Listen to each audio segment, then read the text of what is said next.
Strong practice session today, or maybe any impact from the weather? How'd they do with that there? We were good. We were a lot better today than we were Tuesday. I thought they'd bounce back, get back in a routine.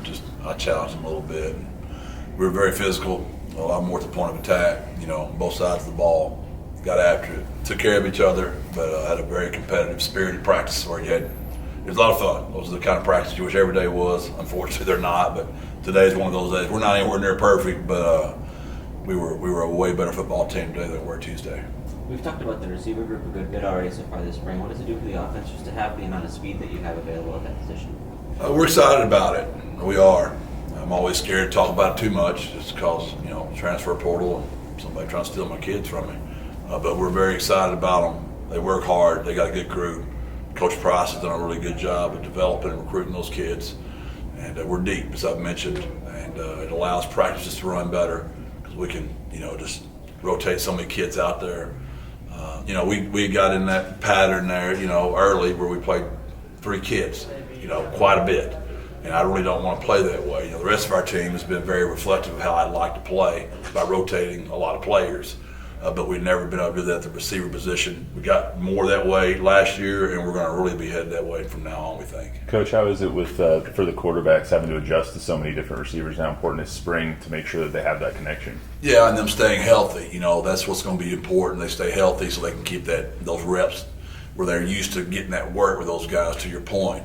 And that's just, you'll learn as you do it that certain kids are better at certain routes, and those quarterbacks will eventually learn that, and we'll get all that down as play callers as well. You've mentioned you have a lot of sprinters in there. Who is the fastest guy in that unit? That's a great question. They'd all argue about that, but I'd love to see McCoy and Carpenter and McEwen.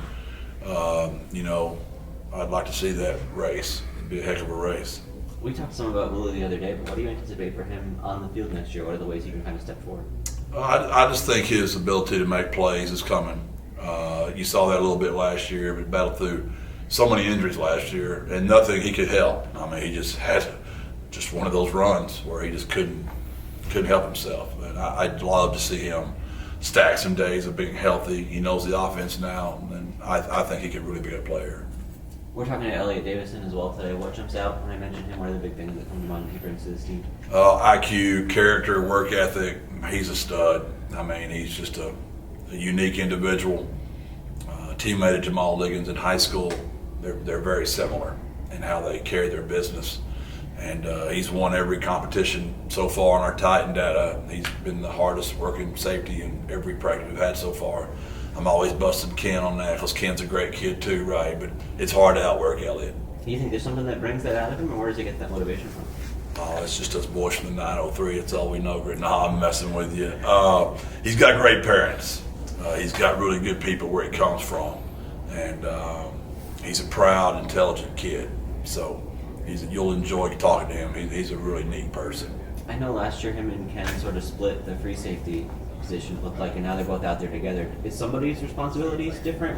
Who's kind of taking on the boundary role more than the other? Yeah, Elliot's the one that's having to, make the move, and but they both have played both positions. They're fine. There is some different responsibility being the field safety versus being the boundary safety, but they're both so intelligent. Ken and Elliot could play anywhere on the team and be fine. Is some of that just trying to get your best players on the field, no matter what position? No doubt. It's always about getting the best guys on the field. And those 2 are the best ones. Now, we feel good about, we brought in a safety that we feel good about in J. Lou. And we're still recruiting. And Bryce is working there as well. Kid we recruited last year out of Washington State, a transfer. So we've got to get probably another one in midterm and a couple of corners. We're going to be looking for that when it's time. Yeah, what's the state of the cornerback room at this point? It looks like a pretty light group out there today. We're light just in our numbers. We've got to go get 2 more. That's what we've got right now. And we'll be getting 2 more. And it's like I told y'all, I'm not going to overreact. Some of our better players we've gotten here, we brought in here in June. And I'm just not going to panic. So we're going to stay true to our board.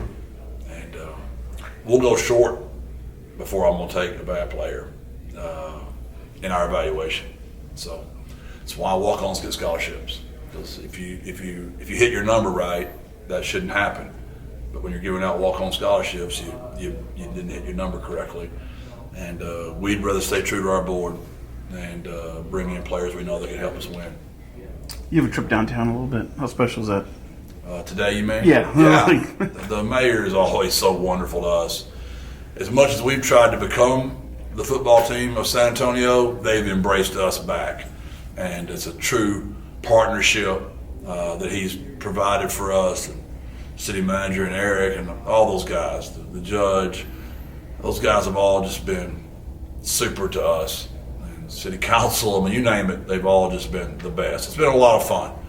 There are a few games we wish we had back in the last 4 years, obviously, but it's been a lot of fun.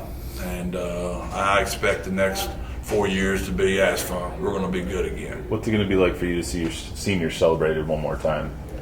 Yeah, I'm happy for them. I love when they come see me, and I saw Rashad out there today at practice. Those guys are always around. Pro days turned into a fun day. There was a lot of older guys here that played for us, and that's fun. And it's the beauty of being in a place for a while. People will get comfortable. I remember when I left Gilmer, it was very important to me that they hired one of my assistants, because it just makes the alumni, they feel at home when they come back and they know everybody. And we've all been together so long. This is crazy, going on year 5, and most of our coaches have been together for all this time. So it's always good to see those guys, and they're special. Coach, today's obviously the first day of the NCAA tournament. You fill out a bracket this year? I don't, just because I'm so terrified of the NCAA rules. I don't want anybody getting me for gambling, so I don't even fill one out. Don't even talk about it. My daughter asked me to help her with hers the other day, and I went on this long tirade about how Brooke, who's in charge of compliance, had just sent us all an email reminding us not to be gambling, and my daughter rolled her eyes like, "You're always so dramatic." I'm like, "They ain't getting me." That's one of them things where Dr. Campos doesn't have to pay me to fire me, so I'm not going to mess that one up. No bracket. No, I'm not even going to tell you who I think's going to win. I think you're supposed to root for Alabama this year, given the coaching thing. If that's legal, that's what I'm going to do, Greg. I'm not going to jeopardize anything. Go Austin. Go Austin. Thanks, Coach. Thank you.